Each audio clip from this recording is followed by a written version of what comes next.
क्या हो जब किस्मत आपको उसी इंसान के सामने ला खड़ा करे जिससे आप सबसे ज्यादा दूर भागना चाहते हो? क्या हो जब मजबूरी आपको उस दरवाजे तक ले जाए जहां से आपकी जिंदगी कभी टूट कर बिखर गई थी? और क्या हो जब एक छोटी सी मुलाकात फिर से पुरानी आग भड़का दे? आज की कहानी में प्यार है, गुस्सा है, अहंकार है और सबसे बढ़कर है किस्मत का खेल जो किसी को नहीं छोड़ता।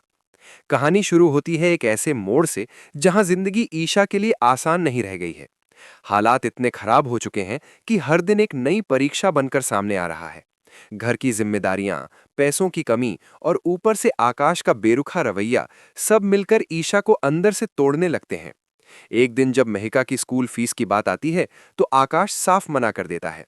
उसके शब्द जैसे तीर की तरह ईशा के दिल में चुभते हैं। वो समझ जाती है कि अब उसे खुद ही सब संभालना होगा। रात भर जागकर ईशा सोचती रहती है कि क्या करें, कैसे करें, और आखिरकार वो फैसला लेती है नौकरी करने का। लेकिन ये फैसला उसके लिए आसान नहीं होता। एक समय था जब वो एक सुकून भरी जिंदगी जी रही थी और आज उसे मजबूरी में हर दरवाजा खटखटाना पड़ रहा है। कई जगह रिजेक्ट होने के बाद आखिरकार उसे एक ऑफिस से कॉल आता है। एक उम्मीद की किरण जो शायद उसकी जिंदगी बदल सकती है। अगले दिन हल्की सी घबराहट और थोड़ी सी उम्मीद लेकर ईशा उस ऑफिस पहुंचती है। अंदर कदम रखते ही उसे थोड़ा अजीब महसूस होता है, जैसे इस जगह से उसका कोई पुराना रिश्ता हो। लेकिन वो खुद को संभालते हुए इंटरव्यू देती है और किस्मत उसका साथ देती है। उसे सेक्रेटरी की नौकरी मिल जाती है। लेकिन कहानी का असली ट्विस्ट अभी बाकी था। जैसे ही ईशा ज्वाइनिंग के लिए ऑफिस के अंदर आगे बढ़ती है, उसे अचानक पता चलता है कि ये ऑफिस किसी और का नहीं बल्कि सूरज का है।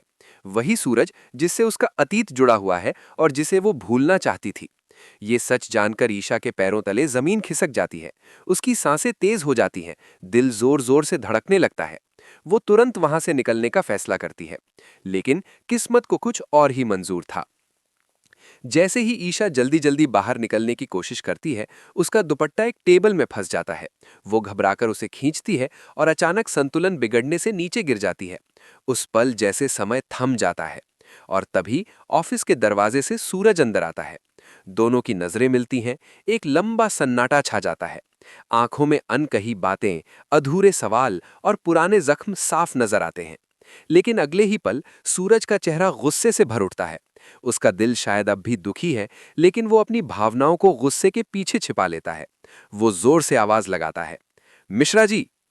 मिश्रा जी दौड़ते हुए आते हैं और सूरज बिना एक पल गवाए आदेश देता है, इसे अभी के अभी इस ऑफिस से बाहर निकालो और इसका डिसमिस ऑर्डर तैयार करो। मुझे तुरंत सिग्नेचर चाहिए। ऑफिस का माहौल अचानक तनाव से भर जाता है। हर कोई ये सीन देखकर हैरान रह जाता है। लेकिन ईशा, वो चुप नहीं रहती। वो धीरे धीरे उठती है, अपने कपड़े संभालती है और पूरी हिम्मत के साथ सूरज की आंखों में आंखें डालकर कहती है, मैं यहां लीगली ज्वाइन हुई हूं। आप मुझे ऐसे नहीं निकाल सकते। उसकी आवाज में डर नहीं बल्कि आत्मविश्वास और हक की ताकत होती है। यहीं से शुरू होती है एक नई जंग। ईशा के शब्द सुनकर सूरज एक पल के लिए ठहर जाता है। उसे शायद उम्मीद नहीं थी कि ईशा इतनी मजबूती से जवाब देगी। उसके अंदर का गुस्सा और बढ़ जाता है, लेकिन कहीं न कहीं उसके दिल में हलचल भी शुरू हो जाती है। वो पुरानी यादें जिन्हें वो भूल चुका था, फिर से सामने आने लगती हैं। ऑफिस के सभी कर्मचारी अब इस बहस को ध्यान से देख रहे हैं। माहौल इतना भारी हो चुका है कि कोई भी कुछ बोलने की हिम्मत नहीं करता। सूरज गुस्से में ईशा के करीब आता है और ठंडी आवाज में कहता है, तुम्हें लगता है कि तुम यहां टिक पाओगी? ईशा बिना डरे जवाब देती है, कोशिश तो कर सकती हूं, क्योंकि अब मुझे किसी से डर नहीं लगता। ये शब्द सीधे सूरज के दिल पर असर करते हैं। उसे एहसास होता है कि ईशा अब पहले वाली नहीं रही। वो बदल चुकी है, मजबूत हो चुकी है। गुस्से में सूरज वहां से चला जाता है, लेकिन उसके कदमों में एक अजीब सी बेचैनी होती है। वो खुद से सवाल करता है, क्या सच में वो ईशा को इस तरह बाहर निकाल सकता है, या फिर कहीं उसके दिल में अब भी कुछ बाकी है। दूसरी तरफ ईशा अपने काम में लग जाती है। वो जानती है कि ये सफ़र आसान नहीं होगा।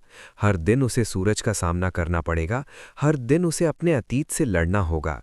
लेकिन इस बार वो भागेगी नहीं, बल्कि डटकर खड़ी रहेगी।